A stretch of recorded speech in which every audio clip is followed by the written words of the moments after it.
Study with निशा ज्ञान गंगा में आपका सभी का स्वागत है।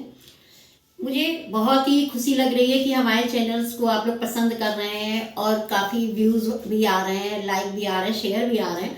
तो इससे मेरा उत्साह बढ़ रहा है और मैं अच्छे से अच्छे वीडियो डालने की कोशिश कर रही ताकि आप तक सही ज्ञान मिल सके, आप लोगों को, सभी लोगों को सही ज्ञान मिल सके। आज हम व्याकरण के अंतर्गत विराम चिन्ह का अध्ययन करेंगे। विराम चिन्ह जैसा कि शब्द से ही मालूम होता है, विराम विराम शब्द हम लोग कई जगह युद्ध विराम, चलो विराम कर लेते हैं, ये इस तरह के कई शब्द ऐसे थे। विराम का मेनली अर्थ होता है रुकना या रुकावट या ठहराव। अब जैसे मैं क्लास ले रही हूँ और मैं बोल रही हूँ मैं आज विराम चिन्ह पढ़ाऊंगी, विराम चिन्ह के इतने भेद होते हैं, ये होता है, ये होता है, इस तरह से, मतलब कोई पॉज ना देकर अगर हम लगातार बोलते रहें। अब ऐसे कि आज चलो मैं विराम चिन्ह का आप लोगों को विराम चिन्ह के बारे में बताऊंगी, विराम चिन्ह का अध्ययन कराऊंगी, तो इसे पॉज से देने से क्या होता है, बच्चों को सारी बात समझ में आ जाती है कि मैम क्या पढ़ा रही हैं, किस टॉपिक में विराम चिन्ह होता क्या, विराम चिन्ह के भेद क्या होते हैं, विराम चिन्ह कितने प्रकार के होते हैं, ये सारी चीज़ें समझ में आ जाती हैं। तो हम इसको सरल भाषा में इस तरह से भी कह सकते हैं, विराम का अर्थ है ठहराव। किसी भी लगातार, ना तो कोई गाड़ी ही चल सकती है, गाड़ी को सोचो लगातार चलाते रहो तो भी नहीं चलेगी, फ्लाइट भी लगातार नहीं चल सकती है, दिन रात में भी ठहराव होता है, तो हर जगह ठहराव की आवश्यकता होती है। उसी तरीके से हमारी भाषा को समृद्ध और प्रभावशाली बनाने के लिए हमें विराम की आवश्यकता होती है। विराम चिन्ह वास्तव में होता क्या है, जैसे कि मैं अब आपकी व्याकरणिक भाषा में बताऊंगी। विराम का अर्थ है रुकना या ठहराव। किसी बोलते समय, जैसे मैं बोलते समय वाणी में आने वाले ठहराव तथा विस्मय, कोई चीज अरे के बाद थोड़ा सा हम रुक जा रहे हैं, विस्मय आदि को व्यक्त करने के लिए हम लिखित भाषा में बनाए गए चिन्ह व्यक्त करने के लिए लिखित भाषा में जो चिन्ह बनाए गए हैं उनको हम विराम चिन्ह कहते हैं। यानी किसी भाषा को, जैसे आप लोग निबंध भी लिख रहे हैं तो कहीं पूर्ण विराम लगाएंगे, कहीं क्वेश्चन मार्क लगाएंगे, कहीं विस्मयबोधक चिन्ह लगाएंगे, कहीं लाघव चिन्ह लगाएंगे, शॉर्ट में लिखने के संक्षेपक भी बोलते हैं उसको। कई तरह के विराम चिन्हों का हम लोग प्रयोग करके तभी हमारा कोई विषय पूर्ण रूप से तैयार हो पाता है।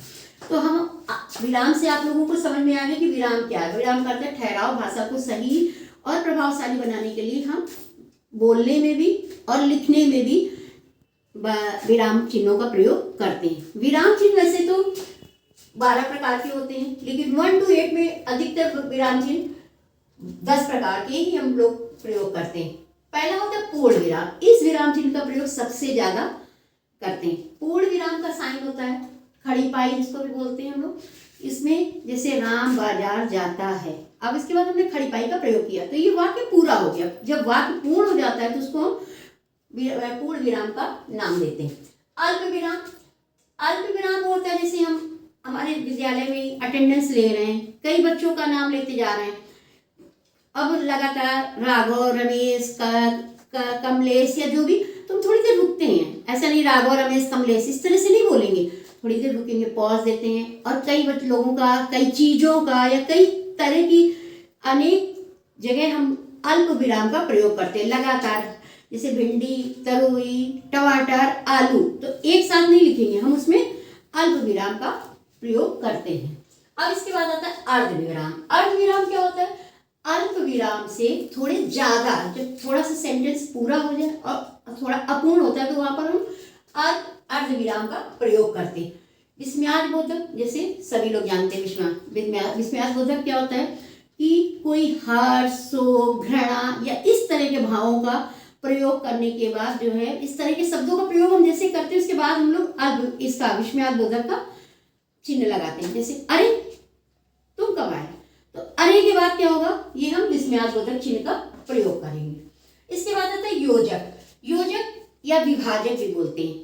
कई शब्द जैसे आप लोगों ने देखा, माता पिता, भाई बहन, दिन रात, इस तरह के जो शब्द होते हैं, इन शब्दों में हम लोग योजक चिन्ह का प्रयोग करते हैं। योजक क्या होता है, छोटा सा डैश होता है, जैसे दिन रात, सुबह शाम, माता पिता, इस तरह का ये जो चिन्ह होता है ये योजक होता है। प्रश्नवाचक चिन्ह, इसके बारे में तो सभी, जब किसी से कोई किसी तरह का प्रश्न पूछा जाता है या बताया जाता है, पूछने के लिए प्रश्न के बाद हम इस प्रश्नवाचक चिन्ह का प्रयोग करते। उदाहरण, किसी की बात को ज्यों का त्यों कह देना, किसी की बात को ज्यों की त्यों को कह देना, उसमें उस जगह हम लोग उदाहरण चिन्ह, जैसे महात्मा जी ने कहा अहिंसा हमारा धर्म है, तो महात्मा जी के ही शब्दों को हम लोग उसी तरीके से इन्वर्टेड कामा भी करते हैं, डबल इन्वर्टेड कामा, उदाहरण चिन्ह का प्रयोग करते हैं।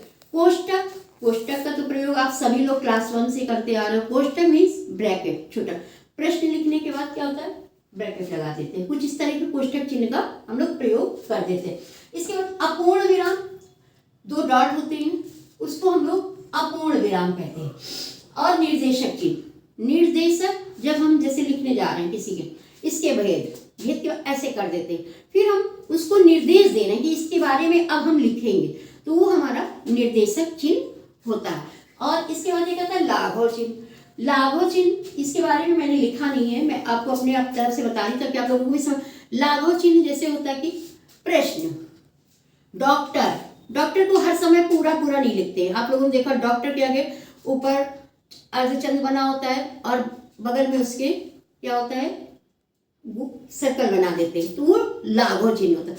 और एक सबसे ज्यादा प्रयोग होने वाला चिन्ह है त्रुटिपूरक। त्रुटिपूरक चिन्ह ऐसे होता है, त्रुटिपूरक जो हमारा ऐसे इस तरह से हम बना देते हैं, ये हमारा त्रुटिपूरक, यानी कोई गलती हो गई, कोई शब्द छूट गया, कोई त्रुटि हो गई। त्रुटि जैसे कि नाम से ही प्रतीत होता है कि त्रुटि हो गई है, तो त्रुटिपूरक चिन्ह होता है। इस तरह से हम विराम चिन्ह के बारे में 12 विराम चिन्हों के बारे में बताया, लेकिन क्लास 8 तक 10 ही प्रयोग में आते हैं, लेकिन 2 और भी मैंने बता दिए ताकि आप लोगों को कॉन्सेप्ट क्लियर रहे।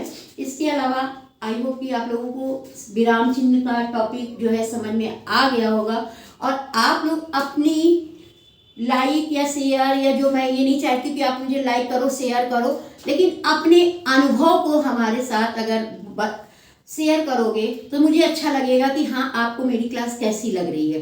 अगर कोई बच्चे को नहीं समझ में आ रहा तो आप हमें कमेंट बॉक्स में भी भेज सकते हो कि मैम दिस कॉन्सेप्ट नहीं क्लियर हुआ है, इस तरह से कुछ, तो आप लोग तो हमें सहयोग करेंगे और मैं आप लोगों के लिए नई नई चीज़ें व्याकरण से संबंधित मैं सारी कमियां जो है, सारी जो आप लोगों के अंदर प्रश्न पूछने हैं, व्याकरण की जो भी चीज़ें हैं वो मैं सारी चीज़ें आप लोगों को बताऊंगी। और मैं बस यही कहूँगी कि आप लोग इस वीडियो को देखें और समझें और मेरे से ज़्यादा टच में रहें। Thank you.